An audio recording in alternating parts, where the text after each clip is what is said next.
નમસ્કાર ખેડૂત મિત્રો, ખેડૂત પ્રિય ચેનલમાં આપનું સ્વાગત છે। સાંજના મહત્વના હવામાન સમાચાર। ચેનલમાં નવા હો તો સબસ્ક્રાઇબ કરી લેજો।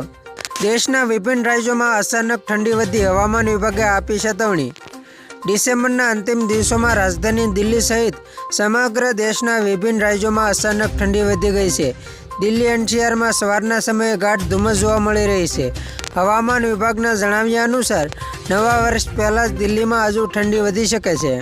દિલ્હીવાસીઓને ઠંડી અને ધુમ્મસની સાથે પ્રદૂષણ પણ વેઠવું પડી રહ્યું છે। તાપમાનમાં ઘટાડાની સાથે જ દિલ્હીની હવાની ગુણવત્તા એટલે કે એર ક્વોલિટી પણ ઘટી રહી છે।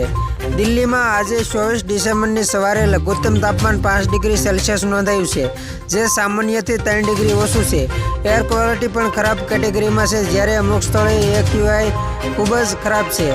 આઈએમડીના પૂર્વાનુમાન અનુસાર રવિવાર સોમવારે દિલ્હીનું લઘુત્તમ તાપમાન ઘટાડા સાથે 4 ડિગ્રી સેલ્સિયસ સુધી જઈ શકે છે। મહત્તમ તાપમાન પણ 19 ડિગ્રી સેલ્સિયસ સુધી આવી શકે છે। આ સાથે શીતલ લહેરનું પણ એલર્ટ છે। દરમિયાન દિલ્હીમાં કાલે એટલે કે ક્રિસમસથી ઠંડી વધવાની સંભાવના છે। આજના હવામાન દિલ્હીમાં મહત્તમ તાપમાન 20 ડિગ્રી સેલ્સિયસ રહી શકે છે।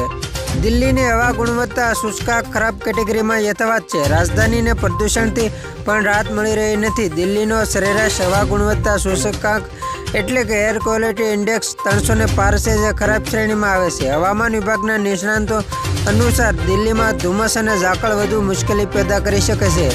કેન્દ્રીય પ્રદૂષણ કંટ્રોલ બોર્ડ અનુસાર દિલ્હીના અમુક વિસ્તારોનો એક્યુઆઈ ખૂબ જ ખરાબ કેટેગરીમાં છે।